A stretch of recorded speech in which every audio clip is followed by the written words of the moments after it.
गीता जी में शांति का उपाय ऐसा ब्राह्मी स्थितः पार्थ नैनां प्राप्य विमुह्यति स्थित्वास्य अंतकाले अपि ब्रह्म निर्वाण रीक्षति। हे अर्जुन, यह ब्रह्म को प्राप्त हुआ पुरुष की स्थिति है। इसको प्राप्त होकर योगी कभी मोहित नहीं होता और अंत काल में इस ब्राह्मी स्थिति में स्थित होकर ब्रह्मानंद को प्राप्त होता। गीता में भगवान ने शांति के उपाय बताए हैं। गीता का अध्याय 4 और श्लोक संख्या 39 भगवान ने कहा, श्री कृष्णाय वासुदेवाय हरे परमात्मने प्रणतः क्लेशनाशाय ज्ञानाय नमो नमः। गीता के 39वें अध्याय 4 श्लोक संख्या 29। श्रद्धावान लभते ज्ञानम तत्परः संयतेन्द्रियः ज्ञानम लब्ध्वा परां शांति अचिरेण अधिगच्छति। पहले तो मनुष्य को जितेंद्रिय होना चाहिए, साधन परायण होना चाहिए, श्रद्धावान होना चाहिए, तब ज्ञान प्राप्त होता है। श्रद्धावान लभते ज्ञानम तत्परं सत्येन्द्रियः। ज्ञान को प्राप्त होने के लिए श्रद्धावान होना चाहिए, साधन परायण होना चाहिए और जितेंद्रिय होना चाहिए। ज्ञान प्राप्त होने के बाद बिना विलंब की तत्काल मनुष्य को भगवत प्राप्ति यानी शांति प्राप्त है। गीता में शांति प्राप्त की गीता का 4वां अध्याय श्लोक संख्या 29 फिर से पढ़िए।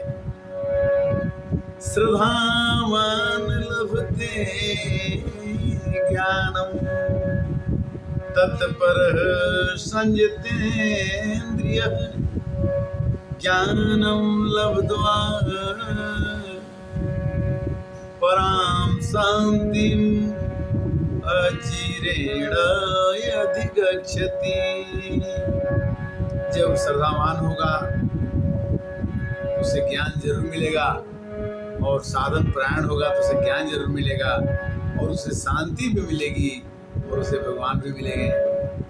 गीता के अध्याय में 6 में भगवान ने कहा कि शांति मिलने के उपाय हमारे पास तो हैं, किंतु अगर आपने भगवान के चरणों में अपनी इच्छा व्यक्त की, हे प्रभु आप ही मेरे उद्धार करता हैं, तो भगवान जरूर आपको अपने शरण में रखते हैं। लिखते हैं, सर्वभूत स्थितं यो मां भजेत एकम स्थितः। भगवान को भजना पड़ेगा शांति के लिए। सर्वथा वर्तमानो अपि स योगी मयि वर्तते। वह योगी भगवान को प्राप्त होता है, मिलता है और पहचानता है। कौन? जो एक ही भाव होकर के स्थित होकर के संपूर्ण लोगों में आत्मा में सच्चिदानंद वासुदेव को भजता है।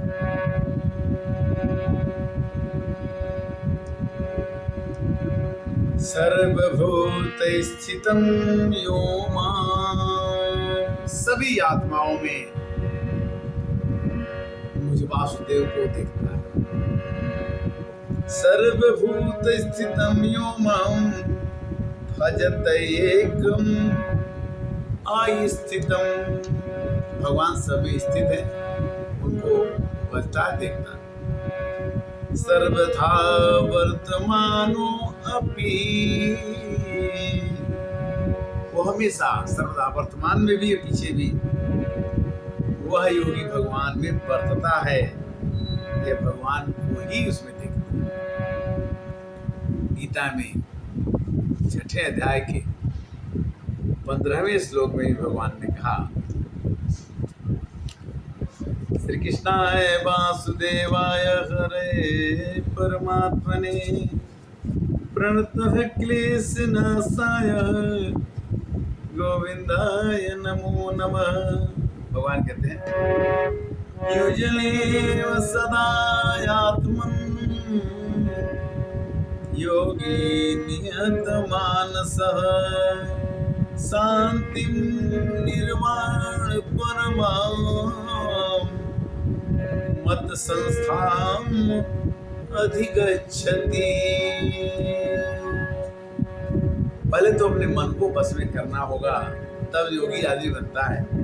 बस में किए हुए मन वाला योगी इस प्रकार आत्मा को निरंतर मुझ परमेश्वर में लगाता है और मुझ में रहने वाली परमात्मा नंद की पराकाष्ठा, भगवान के अंदर तो शांति है ही, वही शांति भक्त को प्राप्त हो जाती है। युञ्जनेवं सदा आत्मनं योगी नियतमानसः शांतिं निर्वाण परमां मत संस्थापगच्छति। परमानंद की पराकाष्ठा शांति को प्राप्त होती है। इस तरह से शांति अगर आप प्राप्त करना चाहते हैं तो गीता का अध्याय का 6 का 15वां श्लोक, 31वां श्लोक, चौथा श्लोक, चौथा अध्याय का 39 और शांति के लिए दूसरे अध्याय का 71वां श्लोक पढ़िए, आनंद आएगा। हरे कृष्णा कृष्णा कृष्णा हरे हरे, हरे राम राम राम हरे हरे। शांति का मतलब है भगवान का निवास। तुमने आंगन नहीं बहारा, कैसे आएंगे भगवान? भगवान तो तभी आएंगे जब आपके अंदर में शांति होगी।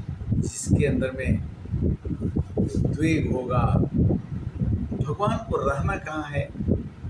निर्मल मन जन सो भावा मोह कपट छल छिद्र भावा। शांति ही में भगवान निवास करते हैं, और जहाँ वो नहीं निवास करते हैं वहाँ शांति रहती ही नहीं। जब तब सुमिरन भजन न होई, का हनुमंत विपत्ति प्रभु सोई। जब तब सुमिरन भजन। शांति का सबसे बड़ा उपाय है कि जिस भी रूप में रहो, जिस देश में, जिस देश में, परिवेश में रहो, राधा रमण, राधा रमण, राधा रमण कहो। हरे कृष्णा।